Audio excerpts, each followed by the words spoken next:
पृथ्वीराज चौहान का इतिहास और जीवन परिचय। राजा के इतिहास से जुड़ी कहानियों के लिए हमारे चैनल को सब्सक्राइब करें, बेल आइकन घंटी को ऑल कर लें। पृथ्वीराज चौहान का जन्म, परिवार एवं प्रारंभिक जीवन। पृथ्वीराज चौहान देश के महान योद्धा पृथ्वीराज चौहान का जन्म साल 1149 में हुआ था। उनके पिता अजमेर के राजा सोमेश्वर एवं मां कपूरी देवी थी। अपने माता पिता की शादी के 12 वर्षों बाद पृथ्वीराज का जन्म हुआ था। पृथ्वीराज एवं उनके छोटे भाई हरिराज का जन्म गुजरात में हुआ था। उनके जन्म के बाद से ही सूचना मिलते ही रियासत में उथल पुथल का माहौल बन गया था और इस कारण से रियासत में पृथ्वीराज को मारने के प्रयास तेज हो गए थे, किंतु इन सभी षड्यंत्रों से ये सुरक्षित बचते चले गए। किंतु बड़े होने के दौरान मात्र 11 साल की अल्पायु में ही इनके पिता का देहांत हो गया। इसके बाद भी ये राज्य में अपने दायित्व को निभाते रहे थे। इस समय इन्होंने बहुत से राजाओं को भी परास्त कर दिया, जिससे इनके साम्राज्य का विस्तार होता चला गया। पृथ्वी के बाल्यकाल के दोस्त चंद्रबरदाई थे, जो कि उनके लिए भाई जैसे ही थे। चंद्रबरदाई तोमर वंश के राजा अंगदपाल की पुत्री की संतान थे। कालांतर में चंद्रबरदाई दिल्ली के भी राजा नियुक्त और इन्हीं के समर्थन से पृथ्वी ने पिथौरागढ़ को बनाया। ये वर्तमान में दिल्ली के पुराने किले के नाम से स्थित है। पृथ्वीराज चौहान को अपनी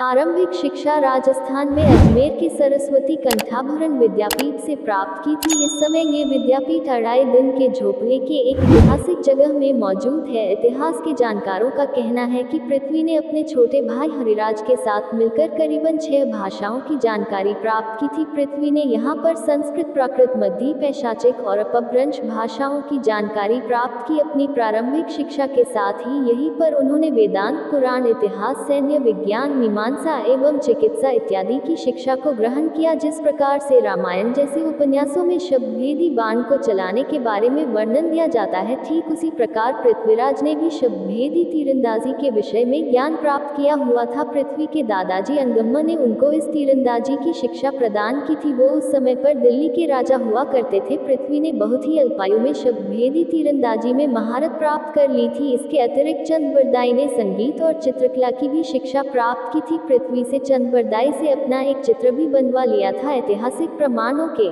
अनुसार पृथ्वीराज चौहान ने मात्र 13 साल की अल्पायु में ही अपने पिता सोमेश्वर चौहान की मृत्यु होने पर राजगद्दी को संभाल लिया था। पृथ्वी अपने पिता के उत्तराधिकारी के रूप में अजमेर रियासत के सिंहासन पर आसीन हुए थे। यद्यपि उनकी आयु बहुत कम थी, लेकिन फिर भी उन्होंने एक राजा के रूप में सभी कर्तव्य अच्छे से निर्वाह किए। अजमेर की रानी कपूरी देवी पिता अनपाल की एकमात्र संतान थी। इस कारण से राजा अनपाल अपने सिंहासन के उत्तराधिकारी के लिए काफी परेशान थे। वे ये खोज रहे थे कि उनके बाद उनके राज्य को कौन संभालेगा। उन्होंने अपनी बेटी एवं दामाद के सामने इच्छा जाहिर की कि दोहित्री को अपने राज्य का उत्तराधिकारी बनाने की इच्छा रखते हैं। साल 1166 में महाराज अनपाल के देहांत होने के बाद पृथ्वीराज को दिल्ली के सिंहासन पर बैठाया गया और उन्होंने दिल्ली का कामकाज अपने हाथों में ले लिया। राजस्थान के इतिहास में कभी ना भुलाने वाली कहानी के रूप में पृथ्वीराज और रानी संयोगिता की प्रेम कहानी आज भी प्रासंगिक है। दोनों ने एक दूसरे से मिले बगैर ही मात्र एक दूसरे के फोटोज को देखकर प्रेम कर लिया था, किंतु संयोगिता के पिताजी जयचंद्र की पृथ्वी को लेकर द्वेष की भावना रखती थी। वे तो पृथ्वी और संयोगिता की शादी होने के बारे में विचार भी नहीं कर सकते थे। जयचंद्र ने हमेशा से ही पृथ्वीराज को अपमानित करने के अवसर को ढूंढा। इसी प्रकार का अवसर उनको अपनी पुत्री के स्वयंवर में मिला था। जयचंद्र ने अपनी पुत्री संयोजित एक स्वयंवर का आयोजन करवाया। इस स्वयंवर में उन्होंने देश भर के राजाओं को बुलवाया। जयचंद्र ने पृथ्वी को नीचा दिखाने के लिए उनके रूप की एक मूर्ति को बनवाकर दरवाजे पर स्थापित करवाया, किंतु पृथ्वी ने भी रानी संयोजित की सहमति से ही भरे दरबार में उनको अपहरण कर लिया। इसके बाद वो रानी को अपने राज्य में लेकर गए। इसके बाद दोनों में दिल्ली में आकर सभी विधि विधान से शादी कर ली, किंतु इस घटना के बाद से ही पृथ्वी और जयचंद्र के मध्य वैर और भी बढ़ गया। पृथ्वी के पास एक बड़ी विशाल सेना का बेड़ा था। उनकी सेना में 3 लाख सैनिक एवं 300 हाथी थे। ऐसा कहते हैं कि पृथ्वी की सेना बहुत ही अच्छे से संगठित हुआ करती थी। इस वजह से ही उन्होंने अपनी सेना के दम पर कई लड़ाइयां जीती थी और अपने साम्राज्य का काफी विस्तार भी किया, किंतु कुछ समय बाद अच्छे घुड़सैनिकों की कमी, जयचंद्र की गद्दारी एवं दूसरे राजपूत राजाओं से सहयोग की कमी के कारण पृथ्वी मोहम्मद गौरी से लगे गए दूसरे युद्ध में पराजित हो गए। पृथ्वीराज ने हमेशा से ही अपने साम्राज्य का विस्तार किया और इसी क्रम में वे पंजाब तक जा पहुंचे। उस समय मोहम्मद शहाबुद्दीन गौरी के हाथ में पंजाब की कमान थी, किंतु पृथ्वी ने अपनी प्रतापी सेना को लेकर पंजाब में चढ़ाई कर दी। इस लड़ाई में पृथ्वी ने पहले तो हांसी को जीता, फिर सरस्वती और सरहिंद नाम के स्थानों को अपने कब्जे में ले लिया। यद्यपि इस लड़ाई में मोहम्मद गौरी बहुत ज्यादा चोटिल होने के बाद भी बच गया था। इसकी मुख्य वजह यह थी कि मोहम्मद गौरी के साथी सैनिकों ने युद्ध भूमि में चोटिल होने के बाद घोड़े के द्वारा बाहर कर दिया था। इसके बाद मोहम्मद गौरी को इस लड़ाई में बड़ी शिकस्त झेलनी पड़ी थी। पृथ्वी और गौरी के मध्य ये लड़ाई सरहिंद नाम के क्षेत्र में तराइन स्थान पर लड़ी गई थी। इस लड़ाई में जीत के बाद पृथ्वी ने 7 करोड़ से भी अधिक संपत्ति पा ली थी। इसमें से कुछ संपत्ति का भाग अपने पास रखा और कुछ को सिपाहियों में बंटवा दिया। पृथ्वी और रानी संयोगिता ने आपसी सहमति से जयचंद के दरबार से भागकर शादी कर ली थी। इसी के बड़ा से ही जयचंद्र के मन में पृथ्वी को लेकर बहुत द्वेष की भावना घर कर गई थी। इस कारण से ही वह दूसरे ठाकुरों